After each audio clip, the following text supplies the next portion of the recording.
जब भी गुस्सा आए तो मन ही मन 10 तक गिनती गिनना, उसके बाद कुछ बोलना। मैं भी ऐसा ही करती थी और देखती थी कि गुस्सा अपने आप ही ठंडा हो जाता है। 10 तक गिनती गिनूं? हाँ, इसकी कोशिश की जा सकती है। अच्छा माँ, मैं चलती हूँ, रफीक के लिए नाश्ता बना देती हूँ, उसने अभी तक कुछ नहीं खाया है।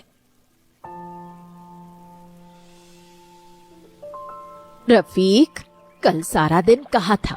सच सच बता। माँ, मैं सूखी लकड़ी का इंतजाम करने गया था। अब 3 गांव पार करने पड़े और लौटते समय हसन की दुकान से कुछ सूखा चूड़ा, चिवड़ा, गुड़ और माचिस का इंतजाम किया है। अब मैना को अब चिंता करने की जरूरत नहीं पड़ेगी, चिंता मत करो। तूने तो अच्छा काम ही किया है बेटा, लेकिन मैना को बताकर नहीं जा सकता था। तेरी पत्नी सारा दिन चिंता में थी। घर संसार सिर्फ रोजी रोटी से नहीं चलता बेटा, थोड़ा बातचीत से भी चलता है। माँ, मैंने सोचा था कि लौटकर बता दूंगा, अब बताना भूल गया। असल में सुबह जल्दी निकल गया था, मैना तब सो रही थी। अब उसे जगाना नहीं चाहता था, मैंने कहा उसकी नींद पूरी हो जाए। जगाना नहीं चाहता था, वो तेरा प्यार था, लेकिन उस प्यार की बात मैना को बतानी तो पड़ेगी। वो अगर जानती तो खुश होती, लेकिन तूने बताया नहीं, इसलिए उसने सोचा कि तूने उसे बताना जरूरी ही नहीं समझा। मैंने सोचा नहीं था माँ, सच में मेरे दिमाग में ये बात आई ही नहीं। मैंने सोचा कि लौटकर सब कुछ बताऊंगा, तब मैना गुड़ चूड़ा देखकर खुश हो जाएगी, लेकिन वो तो ये सब देखने से पहले ही नाराज होकर बैठ गई है।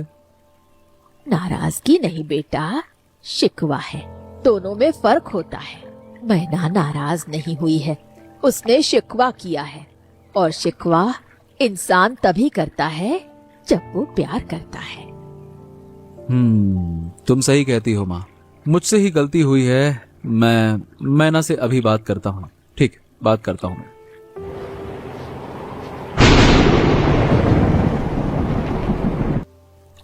मैना, क्या तुम मुझसे थोड़ी बात करोगी? देखो, कल जो मैं सारा दिन बाहर था, जानती हो क्यों? सूखी लकड़ी और चूड़ा गुड़ का इंतजाम करने गया था, ताकि तुम्हें और माँ को कुछ दिनों तक तकलीफ ना हो। बस इसीलिए 3 गांव पार करने पड़े थे, लौटने में देर हो गई। रफीक, तुम हमारे लिए चूड़ा गुड़ लाए हो 3 गांव पार करके? मैंने तो सोचा कि जानता हूँ कि तुमने सोचा कि मैं मटर गश्ती कर रहा था, आवारागर्दी कर रहा था, लेकिन मैं सही बताऊं, मैं जो कुछ भी करता हूँ ना, सब तुम्हारे लिए तो करता हूँ। हमारे इस घर संसार के लिए, परिवार के लिए, अपने लिए, तुम सबके लिए। रफीक, मैंने भी बिना समझे ही शिकवा कर लिया।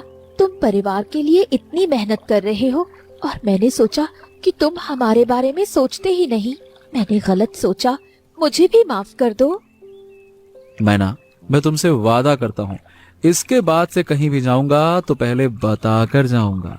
तुम ही तो मेरा सब कुछ हो, तुम्हें चिंता में रखकर मैं कोई काम नहीं करना चाहता।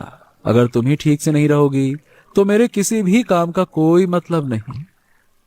अच्छा रफीक, माँ ने तुमसे भी कुछ कहा है ना? हाँ, कहा है। माँ बिल्कुल सही कहती हैं, वो ना होती तो शायद हम और भी ज्यादा गलतियां करते। माँ हमारे इस संसार की नींव है, वो है, इसलिए हम सीधे खड़े हैं। अच्छा रफीक, चूड़ा गुड़ कहाँ है? थोड़ा चूड़ा गुड़ भिगोकर गुड़ के साथ मिलाती हूँ, दोनों साथ बैठकर खाते हैं।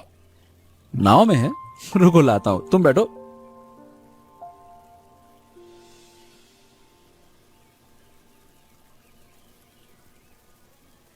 रफीक भाई, पानी कम हो रहा है, देखो। और कुछ ही दिनों में शायद मिट्टी दिखने लगेगी। अच्छा भाई, एक बात कहूँ, मैंने ना जूही को अपने दिल की बात बता दी है। क्या बात कर रहा है, सच में? क्या कहा तुमने, और जूही ने क्या कहा? अरे, मैंने कहा कि बाढ़ ने मुझे सिखाया है कि जिंदगी में कुछ बातें कहने में देर नहीं करनी चाहिए। जो कहना हो उसे समय पर कह देना चाहिए, इसलिए मैंने कह दिया। जूही, तुम मुझे अच्छी लगती हो, मैं तुम्हारे साथ घर बसाना चाहता हूँ, अगर तुम और तुम्हारा परिवार राजी हो तो। अरे वाह! फिर क्या हुआ? जूही कुछ देर चुप रही, फिर मुस्कुराकर बोली, इतनी देर क्यों कर दी? बस और कुछ नहीं कहा।